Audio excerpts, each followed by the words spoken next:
Okay, it's panel time, y'all, and I found a few experts to chat with up here, some of whom you've seen today. So please welcome back to the stage Chief Sales Officer Ali Afzalarad. Come on out. Our SVP of Partnerships, John David, aka JD Klausner. Come on out. And for her first appearance today, SVP of Product, Michaela Weber. And again, our VP of Professional Services, Neil McCoy.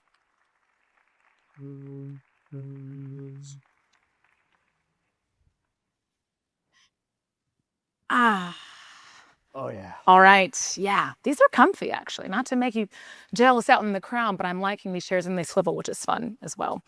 All right. We've heard a lot today, and now it's time to get even more practical as well as continuing to look forward.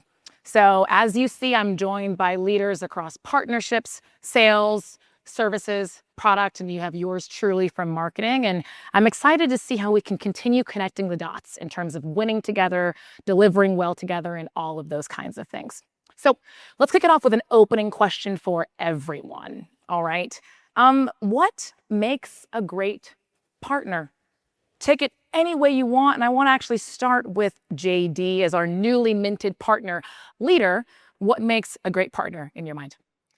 Well, I'll start by what makes us a great partner. And I think the way you create or enable an engaged partner community is by treating them like an extension of your team. So are they enabled? Are they excited? Are they incentivized in the right ways?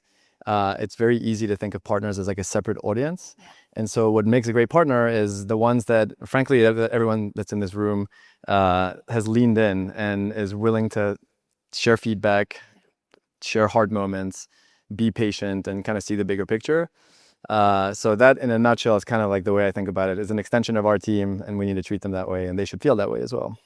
I like that approach. What makes us a good partner, and then what makes sense in terms of the response to that. That's a fantastic positioning, I think.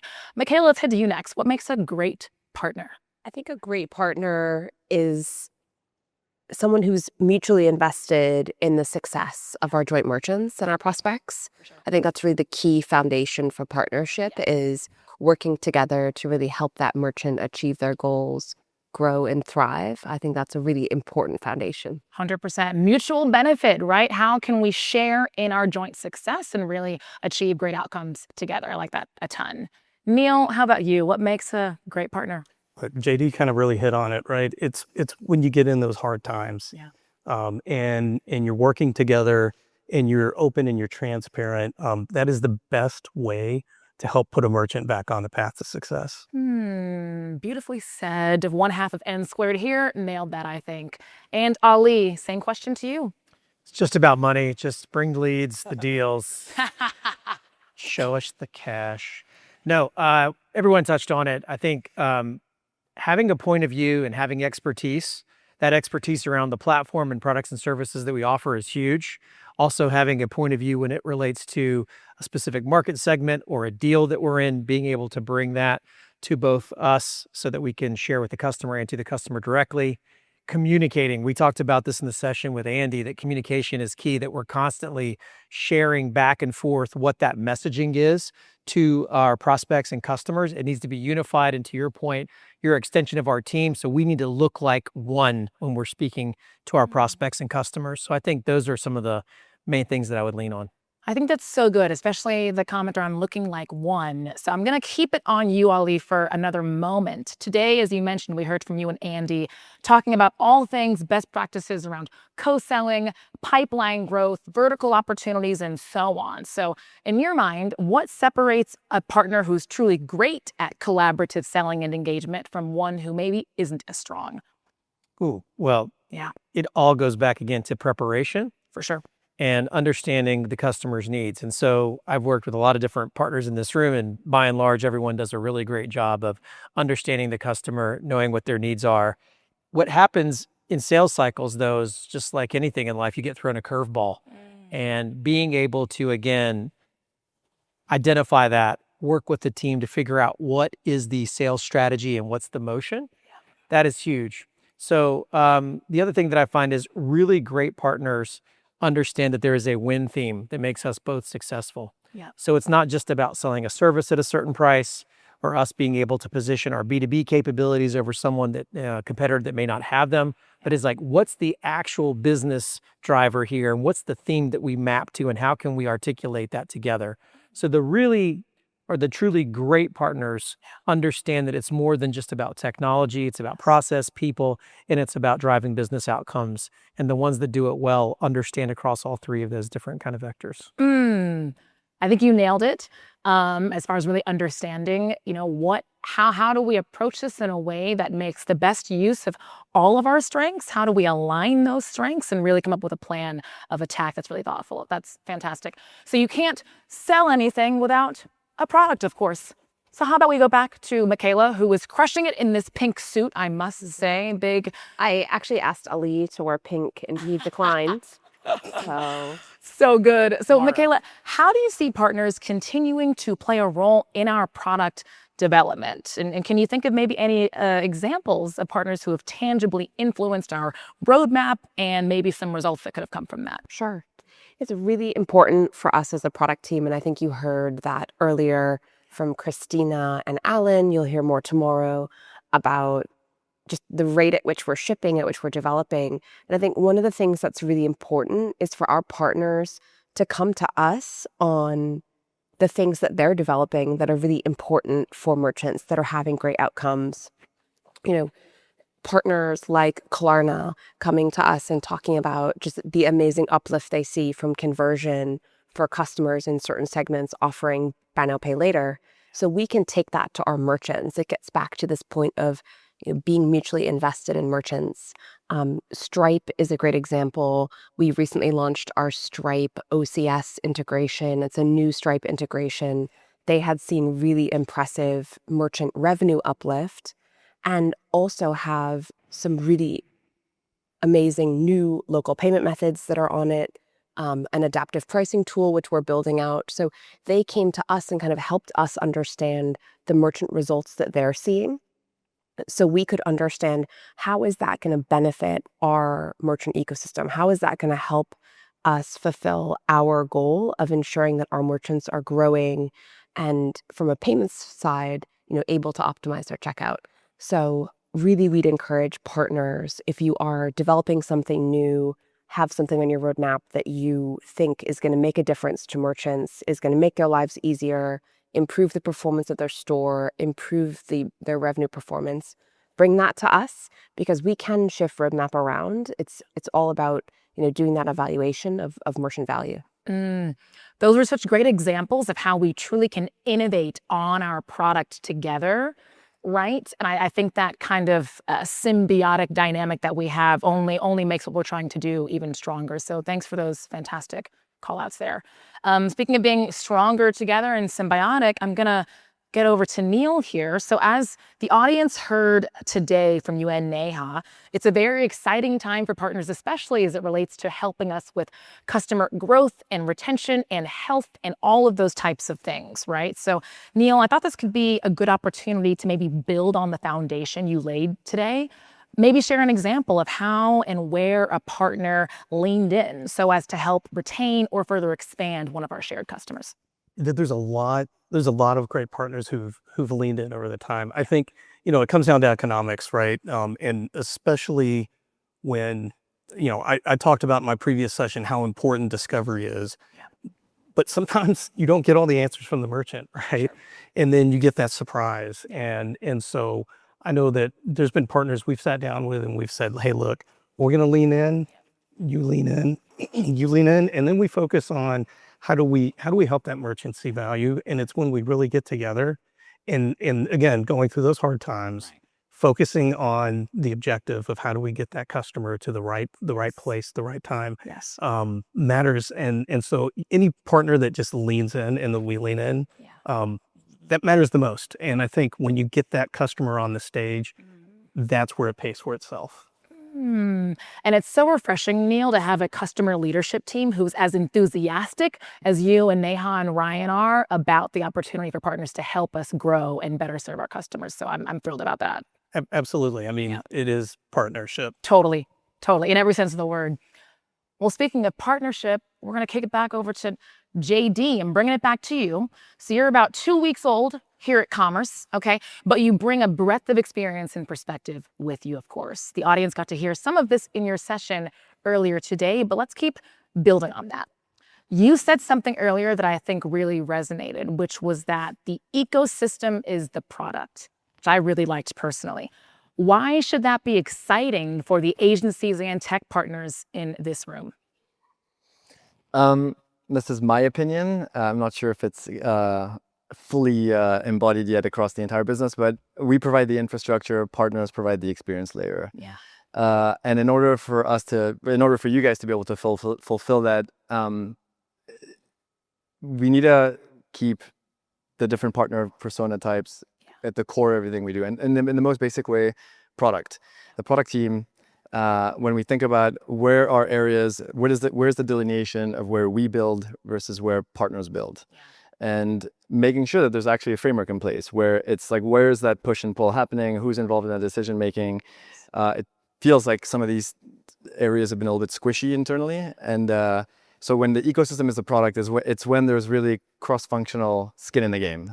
From the marketing standpoint, not putting you on the spotlight, EA, but also like when we think about marketing and expanding our reach, brand awareness, our distribution, co-marketing, and the role partners play throughout our marketing channels, all the way through products to go-to-market, sales, onboarding, implementation. So it's truly a team sport. As cheesy as it sounds, it's as cheesy as it sounds, and I think unless it's treated like a product internally with just cross-functional part, like with it being at the center of how we're building products and going to market with them, it's always going to be an NFL challenge until it's treated that way. Completely. I also really like that cross-functional skin in the game.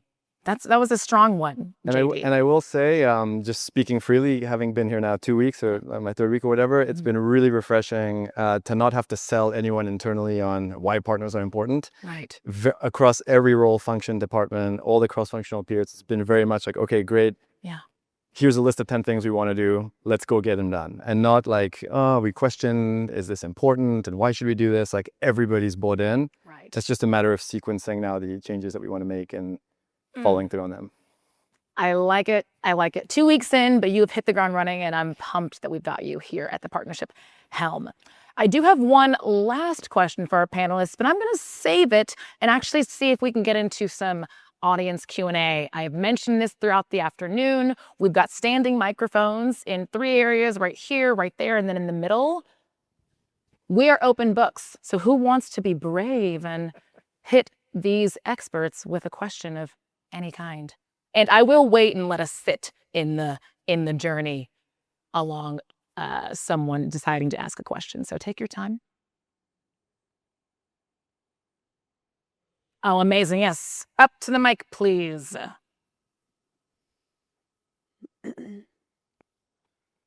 Well, first of all, thanks, guys. It's been a great day. We've learned a lot, and that's what we fly from Australia to this event to do. Thank you for and coming. obviously a lot more tomorrow to come. So my question, I guess, initially is to Neil, but then also over to Ali. But firstly to Neil, in relation to the merchant health check and score, have you considered building a framework around that?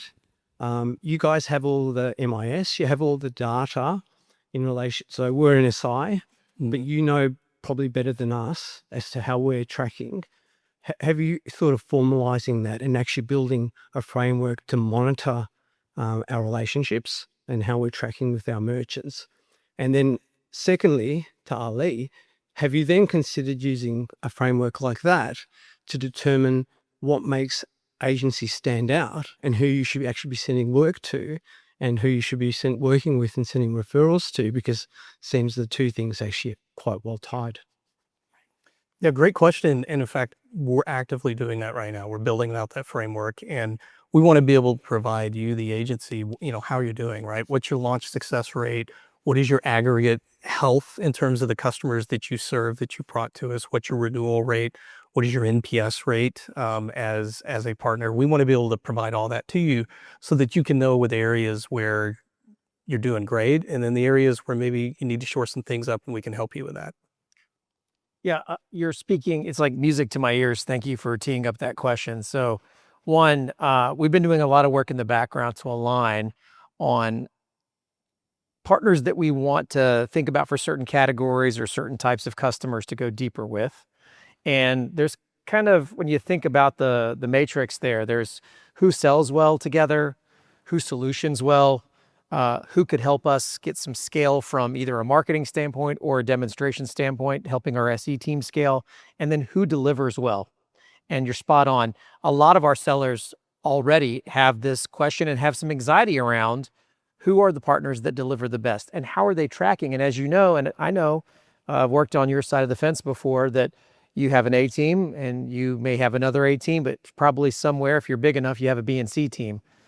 Or at some point you have to scale and you may not have all of your legacy folks that help you get to where you are. And so being able to track the health of implementations, share that information back to you, and then monitor it over time is key and critical. It's something that we want to implement going forward. It would help us recommend agencies and solution implementation partners, but it would also help us provide feedback to you on where maybe there's opportunities to improve or where you're already crushing it. So it's certainly something we want to do. And we've been giving that thought prior to JD coming on board. Earlier, I mentioned get the right people on the bus and then think about where to take it. We've already been doing some of the homework in the background, but certainly don't want to put that in stone until he's got an opportunity to assess the situation and put some more structure around it. But it's definitely something that we're aiming to do. Thanks very much. Thanks. You Scott. bet. Thanks for coming all the way from Los Yeah, indeed. Yeah. Thanks for traveling. Thanks for making the journey. Awesome question. Yes, cheers to that. Not an easy trip. Okay, more questions. Don't be shy. He got us started. Who else wants to follow on? Any other burning questions? We have time, and again, I will wait a little bit. Oh, I see Kurt walking. Maybe he's going to I ask see a question. walking. Thanks for coming, Kurt. Okay, well, while you maybe sit and think about potential questions, I know the whole standing mic thing adds another layer of like, oh gosh, I'm really asking a question. But again, we're here to make sure you feel as empowered as possible. In my view, if our partners don't leave empowered, we've missed the mark today. So keep that in mind as you think about what else you might want to hear before the day concludes. Speaking of the day, gang, this is a bit of a, I didn't tell you I was going to ask this one, but I think that I have the right people to maybe give a thought here. If there was one takeaway, idea, message, insight, perspective that you think is important that partners leave here with before the rest of the sessions continue the rest of the week, what would that be? Let's go to Ali. I think the theme of this is that success is in the agency of others. Our success is in your hands and vice versa. Yes. And it's in multiple people's hands throughout the organization. It's not just the sales team, it's Neil's team, it's JD's team, and it's the multiple players on your team. So working hand in hand with one another to ensure that we're mutually successful is key. I hope you take that away from this week, that we're looking to align and bring together both the tech partnerships team and the agency team to not only try to ensure success for our customers, but for ourselves so we can grow in this community together. Good. JD? Yeah, I was trying to think of a response that wouldn't sound so cheesy, but screw it, I'll do it anyway. She's on. She's Yeah, I guess it's like it's a people business in many ways. Yeah, we can be programmatic and we can do one-to-many and you can call it the long tail. And of course, every platform wants to extract and just do as much as they can and like with the least human-intensive approach as possible. But at the end of the day, it's a people game. And internally, the people that are here have gone through a lot. And the team that's in place is super motivated and eager to roll their sleeves up. A lot of partners have really graciously shared feedback on what's working and not working. And one thing that's come up all the time is the team and the people and vice versa. Like partners are people. And I guess, the cheesy part is like these relationships need a little bit of grace sometimes and empathy because when times are tough and there's always going to be ups and downs, it's really easy to forget that it's people's livelihoods across the table that have built entire businesses on top of this platform and vice versa internally, people that have spent many, many years in this business. And so anyways, that's just my 2 cents on like the people side. I like it. At the end of the day, it's people doing business with people. So I think that as a fundamental anchor contextualizes so much in a really, really effective way. So I'm with you on that. Michaela, over to you. I guess my note would be that tomorrow we're going to talk about people doing business, robots doing business with robots. But sure, for today, we can stick with people. Totally. And people. People today, robots But tomorrow. watch this space for our agentic discussion tomorrow. Exactly. I think the kind of key takeaway, and this is very much a product-centric view, given where I sit now, is just the velocity and change we've had in the product org. I think hopefully you feel that today from the presentations from Alan and Christina.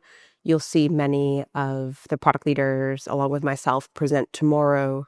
But really, the commitment of the org to improving the velocity and delivery of product, and some of the new engineering team that we have who have really fundamentally transformed how we're shipping product. So hopefully you'll take that away this week from both a little bit of the teaser from today, but then also from the sessions tomorrow. I think that's a really important piece that hopefully you've seen a step change from us this year. Perfectly said. The velocity of shipping product really is palpably accelerated right now. And I know that that's something that partners care a ton about for obvious reasons. So with you there, Michaela. And Neil McCoy, what you got? All right. Well, I know we're in the age of AI and we're talking about robots working with robots, but at the end of the day, it's the human in the loop.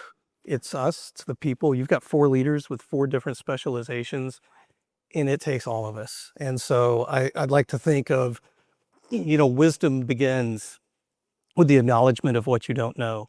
And so having the courage to be vulnerable and say, listen, I don't know about this. I don't have to have all the answers, but that's what we're all here for, is to work with one another towards helping the success of our customers. And so the more that we can have that courage to say, hey, listen, here's the problem we're trying to solve. Let's figure out a way to make it work. We all have each other here. And of course, we have the robots to help us. But again, it's a human in the loop that's going to make all the difference. And that's why we appreciate the partnership and all of you coming here today. Neil, you were so quotable, I must say. That was fantastic.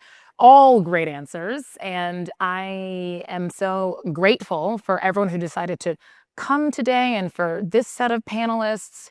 We have some more time here. Looks like Any Richard has other a question over here. questions? Yes. Step right up, please.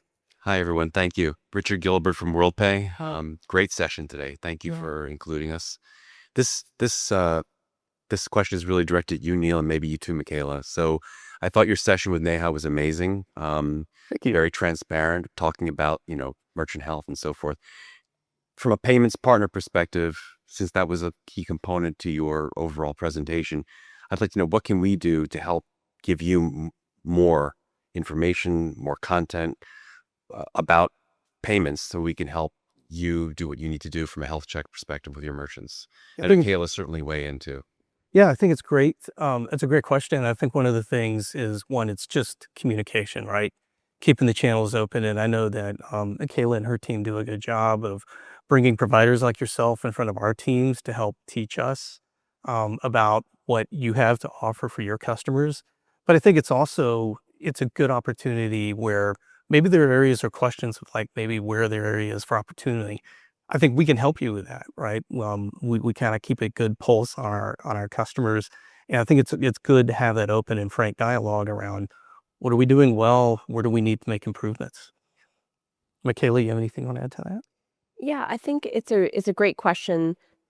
There's a couple things we need from payment partner, and one is certainly to be realistic about your ideal customer profile and make sure that when we're working together on a customer, that customer is a good fit for your payment product. So, certainly we've got some customers who may sell more regulated products. That's not a fit for everyone, or have specific alternative payment method needs. So really helping us understand what's a great customer that's a fit for WorldPay. What are their attributes? Because some of the power from what Neha and Neil presented in terms of when we get the customer on the right payments provider, it really helps them, right? It helps their net revenue retention with us, but it also helps the customer grow. It reduces friction. I think also, to my previous comment about roadmap, help us understand what you're innovating on. what are some of the new things coming out from you? Where are you seeing merchants have a lot of opportunity? Where are you solving pain points? We're not, some of us are more deep than others in payments on a day-to-day basis, but we're not a payments business. You guys are payments businesses. We rely on you. And so I think that point of communication from Neil, but payments is a absolutely critical part of our infrastructure and how we go to market and help our customers be successful. So we really appreciate our payments partners. Fantastic. Great question, Richard. All right. Yes, please step right up.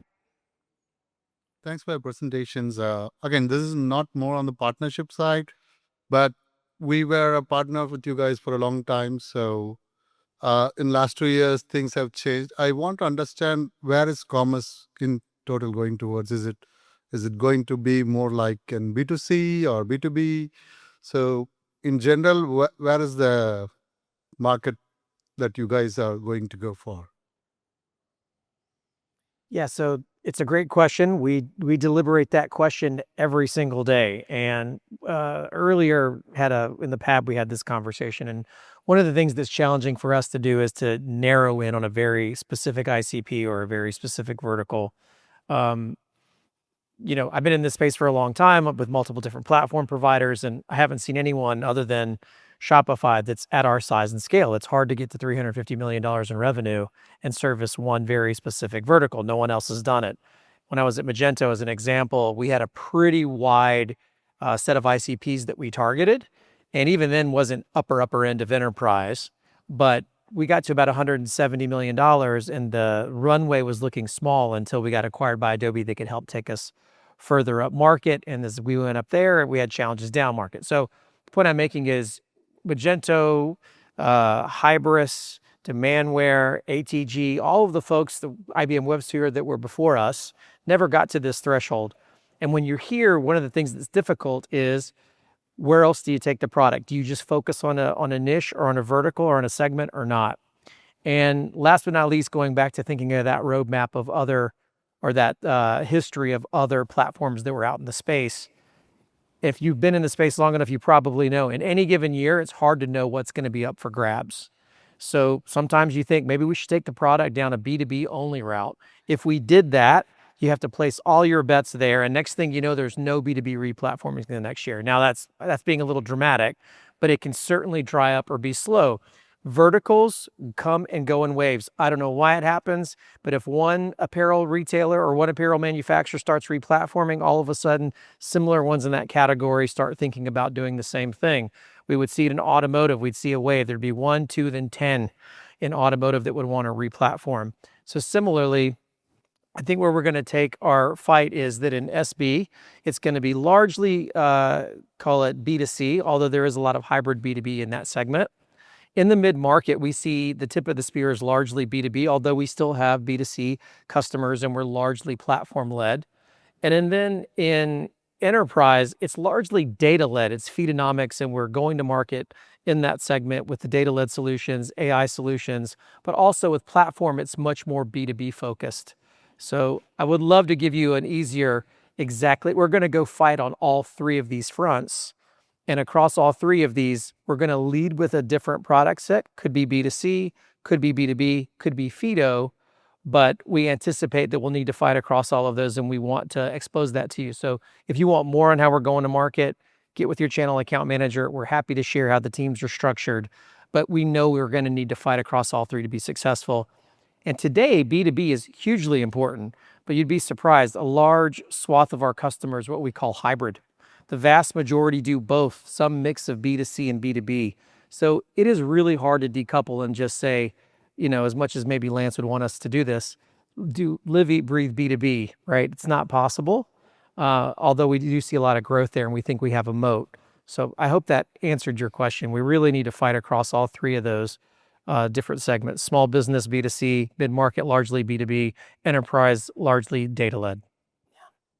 And you'll continue to see marketing deliver ongoing campaigns and programs across those areas of opportunity in terms of what aligns to our rights to win, right? So, and that's what we want to work with you guys to amplify, right? Your strengths, your go-to-market opportunities, your unique perspectives and value offerings. Where can that overlap with what we're trying to communicate and just, amplify even more so?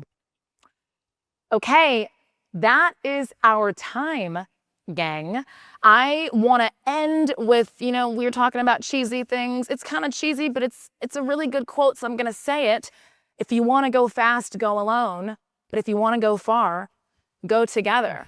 And I know that we have such a mixed audience here in terms of partners who have already gone the distance with us and are still, in the seat next to us, and some partners who are maybe just now beginning their journey. So wherever you are, thank you for being here and wanting to go to whatever's next with us.